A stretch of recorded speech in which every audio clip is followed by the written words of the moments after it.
Hi guys and welcome back to JK exam cracker और मैं हूं अंकुश ठाकुर। एंड गाइस आज हम लोग लेकर आए हैं आपके लिए MCQs from the topic partition of Bengal, उसके बाद Swadeshi movement, government of India act 1909 and the Delhi Durbar. ये 4 टॉपिक्स हमने लास्ट वीडियो में डिस्कस किए थे। सो आज हम उन्हीं पर कुछ इंपॉर्टेंट एमसीक्यूज देखेंगे जो आपके एग्जाम के लिए काफी महत्वपूर्ण या मोस्ट इंपॉर्टेंट समझे जाते हैं। आज आपको यह एहसास होगा कि किस तरीके से एग्जाम में क्वेश्चंस रहते हैं और आपने कैसे उनको हल करना है। तो आपने वो चीजें अगर अच्छे से पढ़ी हैं तो आप इनका आंसर यहां पर परफेक्टली दे सकोगे गाइस। तो चलिए स्टार्ट कर रहे हैं आज का वीडियो सेशन। और आज की वीडियो सेशन को स्टार्ट करने से पहले जितने भी नए बच्चे आज चैनल के साथ जुड़ रहे हैं वो चैनल को सब्सक्राइब करो, चैनल को लाइक कर दो, है ना, वीडियो को लाइक कर दो एंड गाइस थोड़ा वीडियो को शेयर भी कर दो अपने फ्रेंड्स के साथ, ठीक है। सो ज्यादा से ज्यादा बच्चे जो हैं इस वीडियो का फायदा ले सकें, ठीक है। तो चलिए गाइस आज के जो है वीडियो सेशन का हम स्टार्ट कर रहे हैं और आपने क्या करना है, बस क्वेश्चन का आंसर यहां पर देखना है और फटाफट अपने आंसर जो है वो देते रहने हैं। तो देखिए यहां पर पहला जो आपके लिए क्वेश्चन आ रहा है वो है विच of the following occurred last. आपने ये बताना है कि इनमें से 4 इंसिडेंट्स में से सबसे लास्ट में क्या हुआ है। तो अगर हम एक बार नजर डालें तो देखिए सब्सिडरी अलायंस की बात हो रही है, परमानेंट सेटलमेंट की बात हो रही है, पार्टीशन ऑफ बंगाल की बात हो रही है और एनेक्सेशन पॉलिसी की बात हो रही है। तो अगर आपने वीडियो लेक्चर्स को ध्यान से देखा है या जो अभी तक आपको नोट्स प्रोवाइडेड हैं, अगर आप उन पे देखो तो ये 1905 के आसपास में कहीं पर हो रहा है ना, ये 1905 के आसपास में कहीं हो रहा है। ये हमने परमानेंट सेटलमेंट की अगर हम बात करें तो ये 1793 के आसपास कहीं पर होता है। एंड इसकी बात अगर हम करें तो ये 1798 की बात हो रही है ना, 1798 1793। और एनेक्सेशन पॉलिसी तो बहुत पहले से, जब से ब्रिटिशर्स ने मतलब अगर हम बात करें तो 1764 के आसपास से आप लगा सकते हो, क्योंकि battle of Plassey, battle of Buxar के बाद इनकी जो है प्रोसेस शुरू है। तो आपको यहां पर साल देखिए, सारी चीजें ऊपर की 2 और लास्ट के 3 17th सेंचुरी या 18th सेंचुरी में स्टार्ट होता है, लेकिन पार्टीशन ऑफ बंगाल 1905 में हो रहा है। तो आपने ऑप्शन सी को याद रखना है, that option C is the right answer. अब देखिए पार्टीशन ऑफ बंगाल की बात यहां पर आ रही है तो किसने की भाई साहब, यहां पर आपका नाम याद रखना है, लॉर्ड कर्जन का नाम आप याद रखो, ठीक है ना, लॉर्ड कर्जन का नाम आप यहां पर याद रख सकते हो भाई साहब। अच्छा, इसके ऑपोजिशन में पार्टीशन ऑफ बंगाल इंडिया में हुआ था तो इंडियंस ने इसके खिलाफ स्वदेशी मूवमेंट जो है वो स्टार्ट की हुई थी। याद होगा आपको, स्वदेशी मूवमेंट स्टार्ट हुई थी। और स्वदेशी मूवमेंट के साथ साथ आपने एक और चीज यहां पर यह याद रखनी है, स्वदेशी मूवमेंट के साथ साथ आपने देखा कि हमने बाइकआउट को भी प्रमोट किया था, ठीक है। स्वदेशी मूवमेंट जो है इसको हमने इंडिया के अंदर स्टार्ट किया था। तो देखिए पार्टीशन ऑफ बंगाल और इतनी सारी चीजें आपने इसके बारे में याद रख ली भाई साहब, ठीक है। चलिए आगे की बात करें।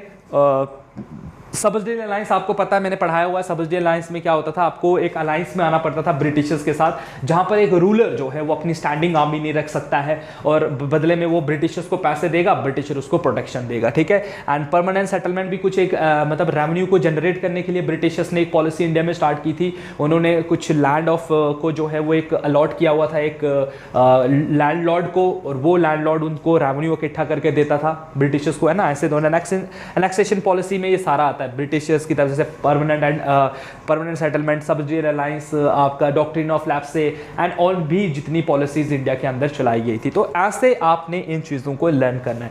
नंबर 2 पर आते हैं गाइस। नंबर 2 देखिए क्या कर रहा है, इन द कॉन्टेक्स्ट ऑफ, देखिए किससे पूछ रहा है, in the context of the Indian freedom struggle 16th of October 1905 is well known for which of the following reason. आपने बताना है कि 16 अक्टूबर 1905 को ऐसा क्या हुआ था कि हमें उसको आज भी जो हम उसको याद करते हैं, या आप जैसे बच्चों के लिए वो एक सरदर्द है कि आपको आज भी याद रखना पड़ रहा है बिकॉज आपके एग्जाम है और आपको उन चीजों को लर्न करना है। तो यहां पर देखिए सबसे पहले बोल रहा है कि लोकमान्य तिलक स्टार्टेड स्वदेशी मूवमेंट इन पूना। तो भाई साहब लग तो नहीं रहा है। Dadabhai Naoroji declare that the goal of Indian national Congress was Swarajya. Partition of Bengal come into effect आया था।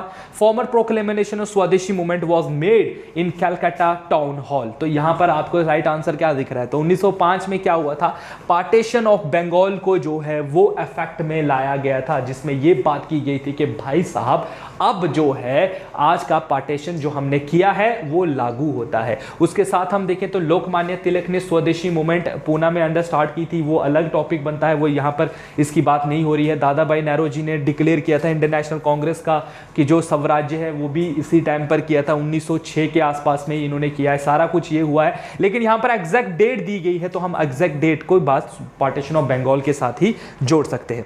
आगे अगर हम बढ़े गाइस तो अगला क्वेश्चन जो आपके लिए आ रहा है that is question number 3, which movement started after the partition of Bengal. Partition of Bengal कब आया भाई साहब, हमने अभी देखा 1906 में इसको लाया गया था, ठीक है, लॉर्ड कर्जन वगैरह। तो यहां पर आपने बताना कि इस मूवमेंट के एजिटेशन में हम लोग देखिए ना खुश थे ब्रिटिशर्स की तरफ से, जो मूवमेंट इंडिया के अंदर स्टार्ट किया, मतलब ब्रिटिशर्स की तरफ से जो किया गया इंडिया के साथ, हम लोग उस चीज से बिल्कुल भी सहमत नहीं थे, हम इस चीज से खुश नहीं थे, और इस चीज से तंग आकर हमने इंडिया में कौन सी मूवमेंट स्टार्ट की थी। क्या हमने नॉन कॉपरेशन मूवमेंट स्टार्ट की? तो नहीं भाई साहब, नॉन कॉपरेशन मूवमेंट तो गांधी जी के अंडर आती है और ये 1920 के टाइम पर आ रही है। क्विट इंडिया मूवमेंट 1932 के आसपास जो है, 32 या 42 के आसपास जो है, ये 1942 के आसपास ये चल रही है।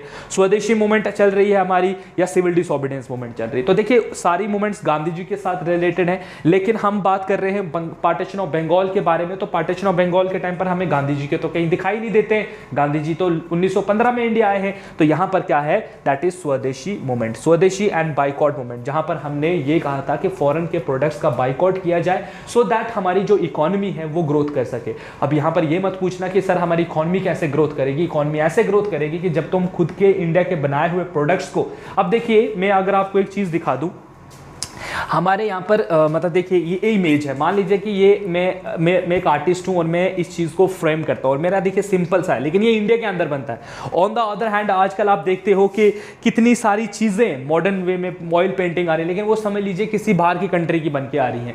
तो आप जो भी वो पेंटिंग खरीदोगे तो वो पेंटिंग के पैसे वहाँ चले जाएंगे, उस पेंटर के पास चले जाएंगे, लेकिन ये बनाया हुआ प्रोडक्ट मेरा है। अगर आप इसको खरीदोगे, भगवान तो है ना, साईं बाबा यहाँ भी हैं, साईं बाबा वो भी बना रहे हैं, लेकिन उनके साईं बाबा थोड़े एचडी में दिखते हैं, मेरे वाले थोड़े सिंपल दिखते हैं। तो आप उनको खरीदोगे तो वो सारा पैसा उधर, मेरे वाला खरीदोगे तो मेरा वाला इधर, है ना। तो ऐसे भी आप समझ सकते हो इसको। तो ये चीज हमने स्वदेशी मूवमेंट में करने की कोशिश की थी कि इंडिया के बनाए हुए प्रोडक्ट का यूज करो भाई साहब। जब तुम इंडिया के बनाए हुए प्रोडक्ट का यूज करोगे तो तुम इंडियन से चीज खरीदोगे और इंडियन के घर में पैसा जाएगा और वो डेवलप होगा, बावजूद इसके कि तुम फॉरेनर्स के बनाए हुए प्रोडक्ट्स जो है वो खरीद रहे हो। आज भी हमें इस चीज के बारे में जो है सोचना चाहिए भाई साहब। चले आगे बढ़ते हैं गाइस, क्वेश्चन नंबर 4 पर, anti partition movement of Bengal was initiated on. ठीक है, हमने anti partition movement that is Swadeshi movement जो इंडिया में चलाई थी, स्वदेशी एंड बाइकॉट की जो मूवमेंट हमने इंडिया में चलाई थी वो कब चलाई थी और क्या ऑप्शन थे इसके? यहां पर 4 ऑप्शन दिए हैं। 7 नवंबर 1905 में ऐसा किया था, 16 अक्टूबर 1905, इस टाइम तो आपने पढ़ा थोड़ी देर पहले कि इफेक्ट हुआ था, इफेक्ट में आ गया था, पार्टीशन ऑफ बंगाल को इफेक्ट में लाया गया था 7 अगस्त 1905, और गाइस जुलाई जो है 20 जुलाई 1905। तो देखिए आपको इसके आसपास कौन सी डेट दिख रही है। अगर 16 अक्टूबर 1905 को पार्टीशन ऑफ बंगाल होता है, ठीक है, अगर मैं यहां पर कहता हूं कि ये पार्टीशन ऑफ बंगाल हो रहा है, तो हम अक्टूबर तो अगस्त में ही हम लोगों ने क्या स्टार्ट कर दिया था, हमने जैसे ही सुना था कि पार्टीशन ऑफ बंगाल जो है वो होने जा रहा है, तो हमने 7 अगस्त 1905 को जो है वो स्वदेशी मूवमेंट इस टाइम इफेक्ट में लाया गया था। अब ये मत बोलना कि सर ये तो पहले अक्टूबर है फिर अगस्त कैसे आया। तो गाइज इन्होंने आइडिया पहले का दिया हुआ है, इन्होंने कहा था कि हम करेंगे और ये उस पर काम कर भी, तो 16 अक्टूबर को वो इफेक्ट में ला रहे हैं ना, तो हमने अगस्त में ही, मतलब 1 अगस्त 2 महीने पहले ही हम लोग प्रोटेस्ट में थे कि ये मत करो मत करो मत करो, लेकिन उसके बावजूद भी इन्होंने ऐसा किया। ये है, ठीक है।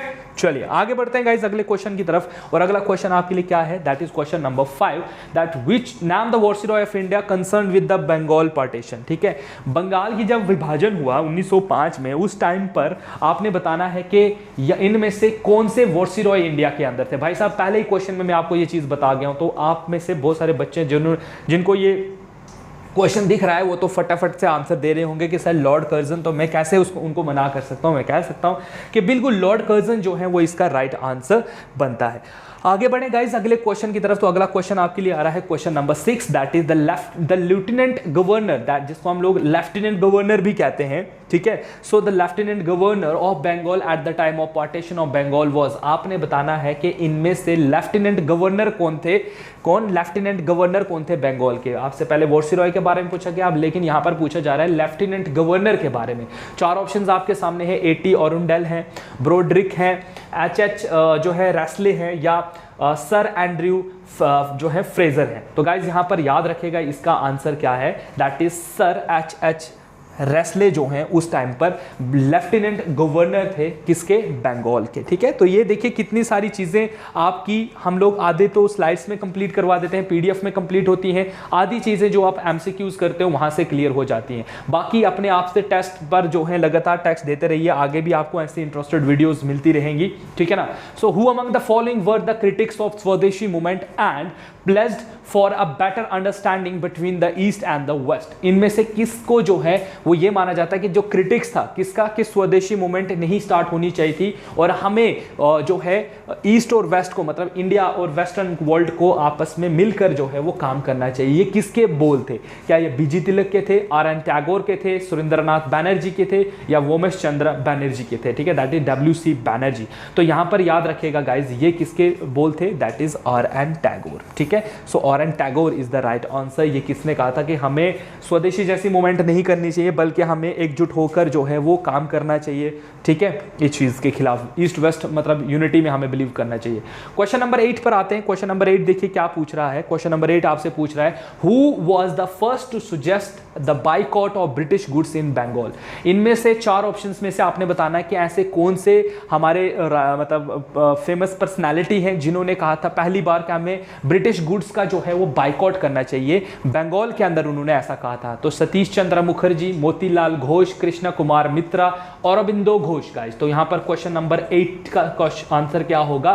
तो आपको याद होगा मैंने आपको एक नाम बताया था, संजीवनी पढ़ाया था मैंने आपको। संजीवनी एक न्यूज़पेपर था जिसके अंदर ये चीज़ बोली गई थी। अब आप मेरे को यहाँ में ऑप्शन बताओ कि संजीवनी के राइटर कौन थे। तो मैंने उस टाइम आपको बताया था के मित्रा जो हैं इसके राइटर थे और इन्होंने इस टर्म को काफ़ी ज़्यादा पॉपुलर भी किया हुआ था। सो कृष्ण कुमार मित्रा याद रखिएगा। इसमें देखिए आपसे ये भी पूछा जाता है who is the writer of the newspaper Sanjivani. Static GK का क्वेश्चन है, स्टैटिक जीके में ऐसे पूछे जाते हैं संजीवनी के राइटर कौन थे, तो याद रखिएगा के मित्रा इज द राइट आंसर। आगे बढ़े गाइस अगले क्वेश्चन की तरफ। तो अगला क्वेश्चन आपके लिए आ रहा है question number 9, that is the partition of Bengal was done mainly for. जो पार्टीशन ऑफ बंगाल किया गया था वो किस चीज के लिए किया गया था? For the development of Bengal, to weaken the growth of nationalism in Bengal, for administrative convenience के लिए किया गया था, to divide the Hindu and Muslims, या हिंदू और मुस्लिम्स को डिवाइड करने के लिए किया गया था। तो देखिए पार्टीशन ऑफ बंगाल आपने याद रखना है। ठीक है, यहाँ पर जो है इनमें से सही ऑप्शन आपको क्या लग रहा है? तो देखिए डेवलपमेंट तो बनेगा नहीं भाई साहब, डेवलपमेंट करना चाहते वो तो ये तो ब्रिटिशर ने कहा ना कि डेवलपमेंट करना चाहते थे हम, लेकिन डेवलपमेंट के नाम पर उन्होंने हमें कुछ नहीं दिया। फॉर एडमिनिस्ट्रेटिव कन्वीनियंस ये और ये 3 पॉइंट जो है ये दिए गए हैं ब्रिटिशर्स के पॉइंट ऑफ व्यू से। अगर आपसे ब्रिटिशर्स के पॉइंट ऑफ व्यू से पूछा जाता तो आप इनमें से 3 ऑप्शन में से किसी एक को सिलेक्ट कर देते, लेकिन यहाँ पर पूछा जा रहा है कि भाई साहब रियल रीजन क्या था। तो रियल रीजन यहाँ पर ऑप्शन बी है कि वो जिस तरीके से नेशनलिज्म ने बंगाल में अपनी जड़ें वो दिन ब दिन जमाए जा रहे हैं, जिस तरीके से वो लगातार जो इंडियन नेशनलिज्म को ग्रोथ करने की बात करता, आप ये कह सकते हो कि जो बंगाल था ना ये एक हब बन चुका था। हब किसका?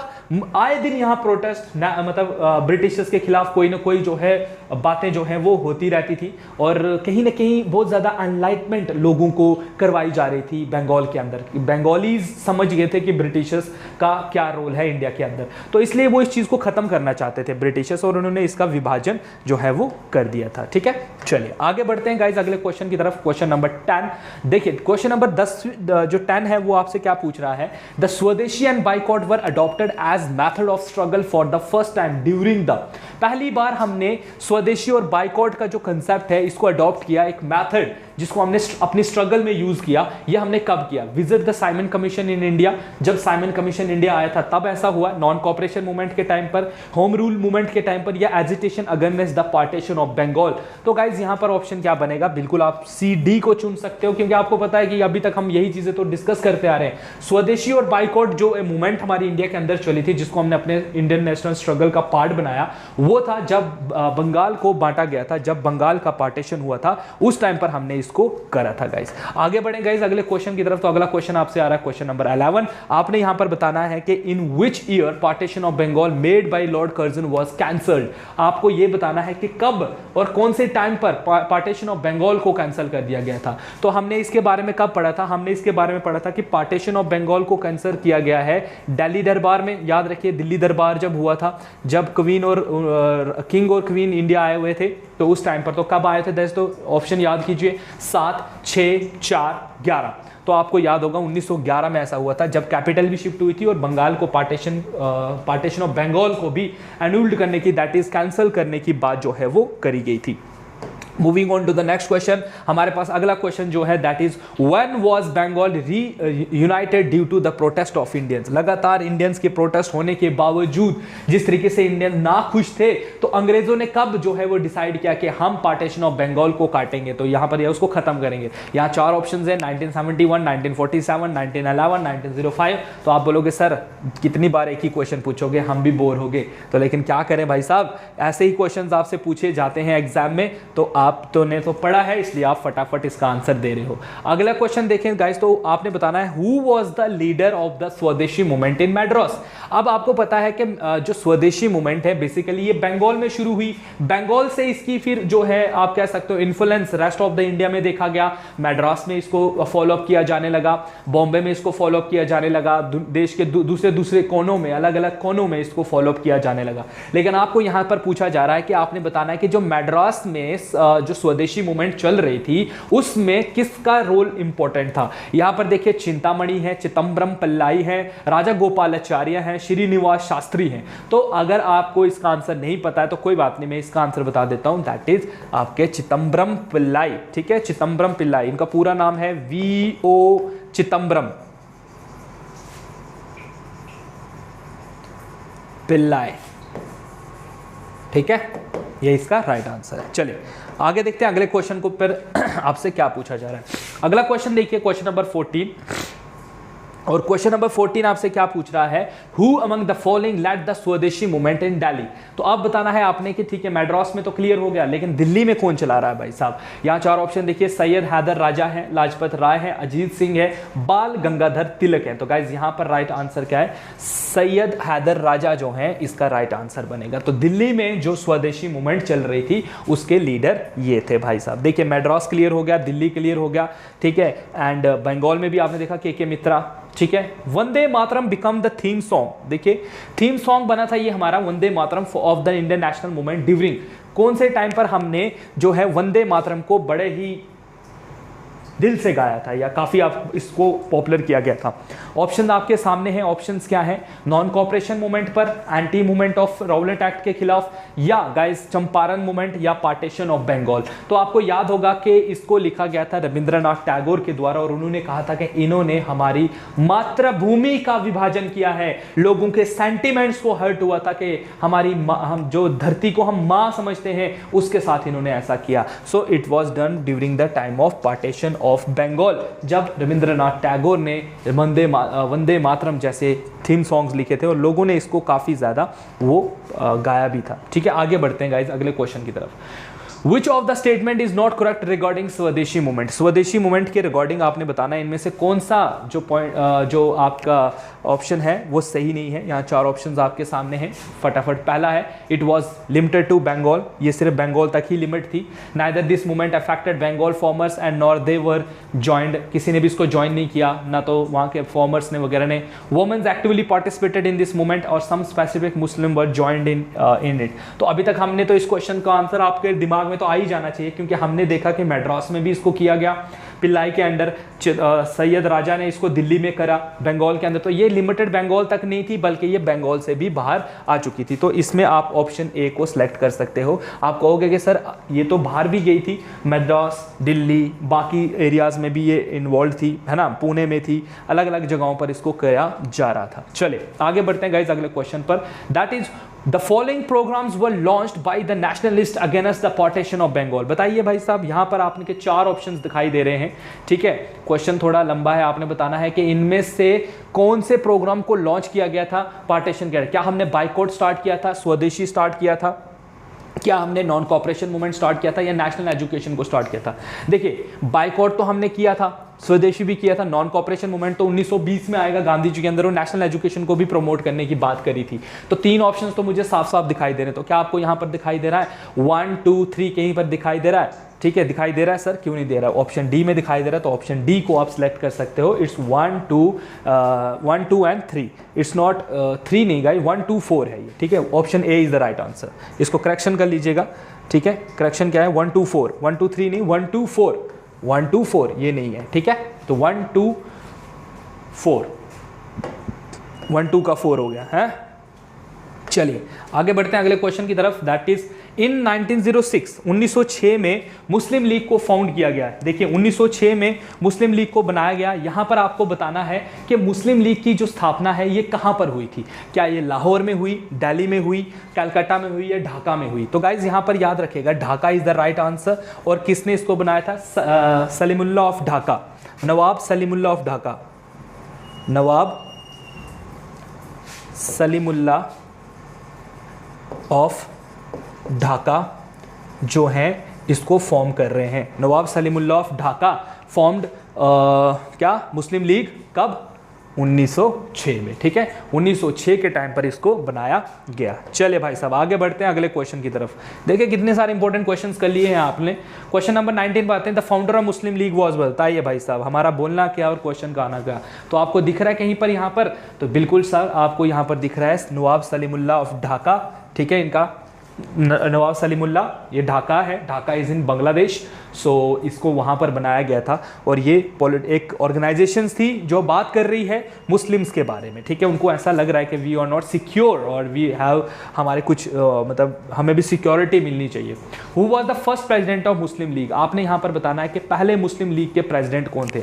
मुस्लिम लीग के पहले प्रेसिडेंट, मुस्लिम लीग 1906 में बन रही है। भाई साहब कौन इसके प्रेसिडेंट है यहाँ पर? आगा खान, हामिद खान, हसन खान, एम.ए. जिना। तो गाइज यहाँ पर याद रखेगा Aga Khan was the first president of Muslim league. Muslim league भी अपने सेशंस करवाती थी जिनके बारे में हम पढ़ चुके हैं, तो इनके याद रखिएगा। चलिए आगे देखते हैं अगले क्वेश्चन की तरफ। क्वेश्चन नंबर 21, मुस्लिम डेपुटेशन मेट मिंटो। देखिए उस टाइम पर क्या हुआ था, मुस्लिम्स के एक डेपुटेशन, कुछ ग्रुप ऑफ मुस्लिम जो हैं वो मिलने गए थे मिंटो के साथ 1906 में शिमला में।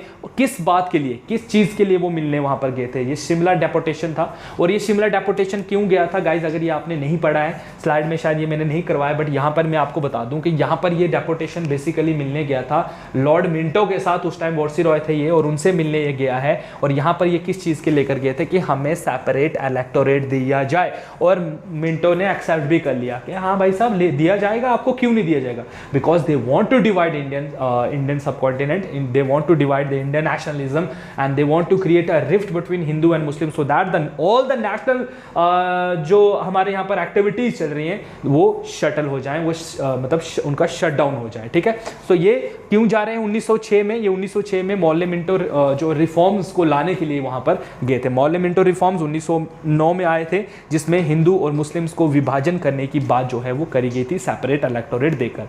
गवर्नमेंट ऑफ इंडिया एक्ट 1909 को हम लोग किस नाम से जानते हैं? बहुत इंपॉर्टेंट क्वेश्चन था, इसको बहुत बार एग्जाम में पूछा गया है। इवन देन के आपके एसएससी के एग्जाम्स अगर आप देखोगे तो बहुत सारे स्टेट लेवल, जितने भी आपके स्टेट लेवल एग्जाम है उनमें ये क्वेश्चन पूछे जाते हैं। तो आपको यहाँ पर बताना है कि भाई साहब गवर्नमेंट ऑफ इंडिया 1919 को जो है किस नाम से जाना जाता है? क्या उनको मौले मिंटो रिफॉर्म्स के नाम से जाना जाता है, मॉन्टेगफोर्ड रिफॉर्म्स के नाम से जाना जाता है, एक्ट ऑफ प्रोविडेंशियल एटॉमनी के नाम से जाना जाता है, या नन ऑफ दीज? तो गाइज इनको जाना जाता है मौले मिंटो रिफॉर्म्स के साथ। यहाँ पर क्या हुआ था, यहाँ पर कम्युनल इलेक्टोरेट देने की बात हुई थी। कम्युनल इलेक्टोरेट की बात जो है वो हुई थी, सेपरेट इलेक्टोरेट। ठीक है, या आप यूं कह दो कि हिंदू मुस्लिम विभाजन जो है यहां पर देखा गया था। आगे बढ़े गाइस क्वेश्चन नंबर 23 पर। Delhi become the capital of India in, कौन से साल में दिल्ली को कैपिटल बनाया गया था इंडिया का?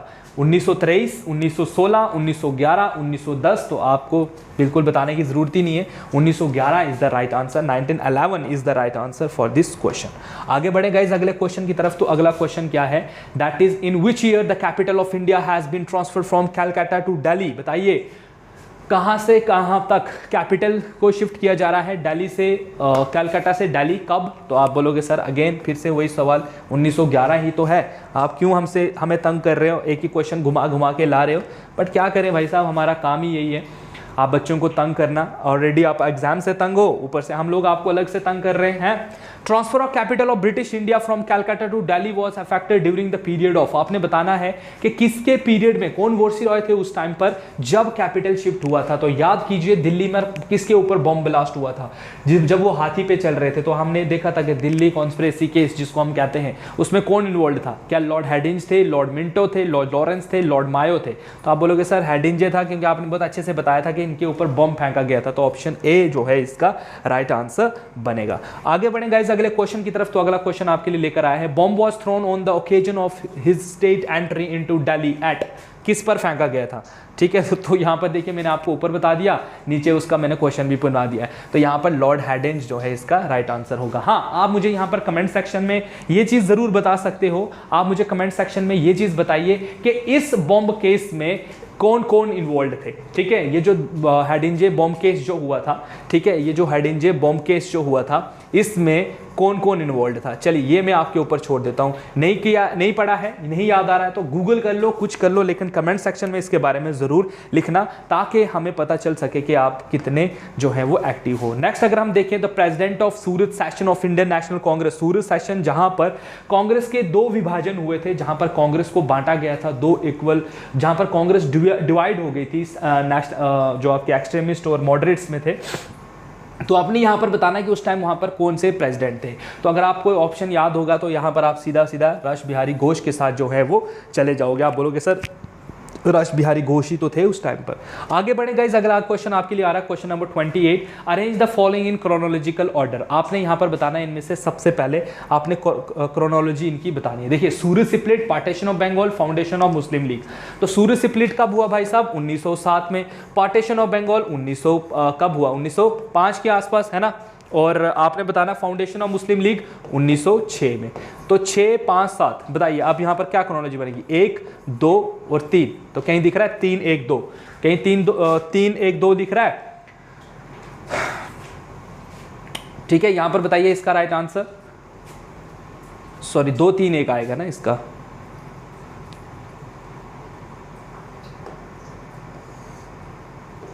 सूरत split 1907, partition of Bengal 1905, formation of Muslim league 1906।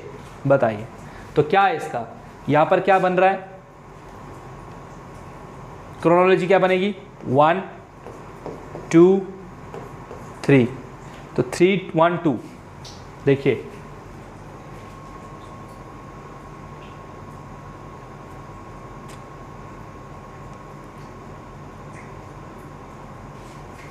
तो ऐसे बन रहा है ना ये 3,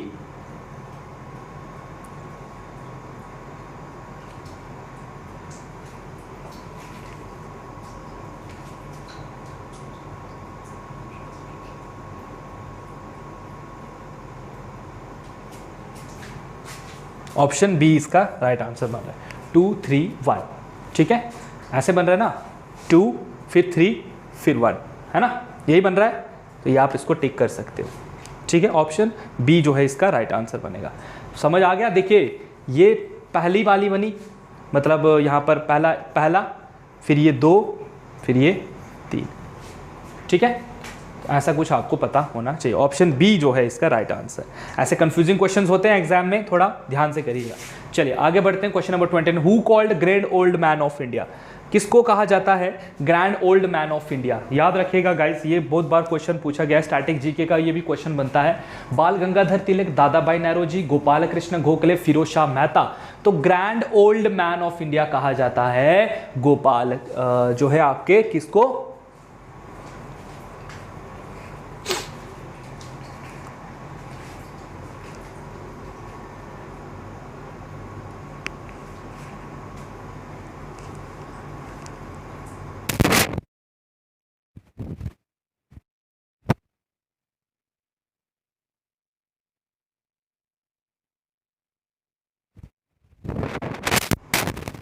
ओके। तो यहां पर क्या आंसर बनेगा गाइस, क्वेश्चन नंबर 29 का देखना है, इसका आंसर क्या बनेगा, that is Gopal Krishna Gokhale. Dadabhai Naoroji is the right answer for question number 23। तो याद रखिएगा, grand old man of India किसको कहा जाता है? दादा भाई नौरोजी को कहा जाता है। उसके बाद अगर हम देखें क्वेश्चन नंबर 30 को, तो क्वेश्चन नंबर 30 आपसे क्या पूछ रहा है, एक बार देख लेते हैं। क्वेश्चन नंबर 30 कह रहा है the theory of economic of drain of India was propounded by, किसने दी थी? तो ये दादा भाई नौरोजी ने दी थी। इन लास्ट को वीडियो मैंने आपसे एक क्वेश्चन भी पूछा था कि इनकी बुक का नाम आपने बताना था यहाँ पर, तो ये आप देखिएगा दादा भाई नौरोजी ने इसको दिया है पॉवर्टी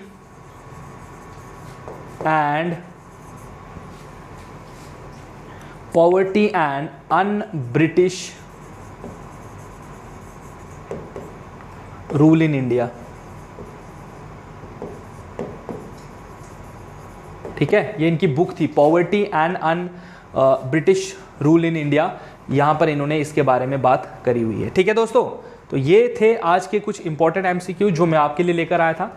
बाकी अगर आपको इस पीडीएफ का अगर आपको जो भी इस पीडीएफ का अगर आपको लोगो आई मीन टू से, अगर आपको इस पीडीएफ की कॉपी चाहिए या इस पीडीएफ अगर इस लेक्चर की पीडीएफ अगर आपको चाहिए, तो आपको क्या करना है, आपको टेलीग्राम चैनल ज्वाइन करना है। दैट इज़, मैं अब यहाँ पर लिख देता हूँ।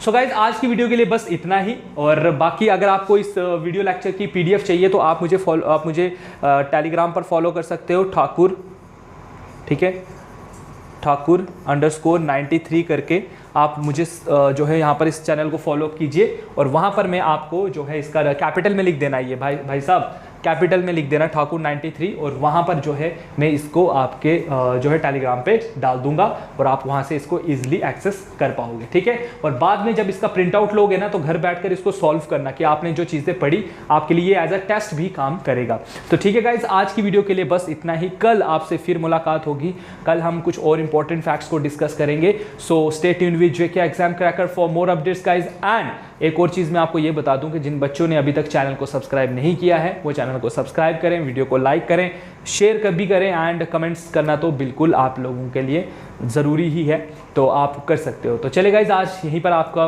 विराम लेते हैं। So stay tuned with JK exam cracker. Have a nice day guys, thank you so much.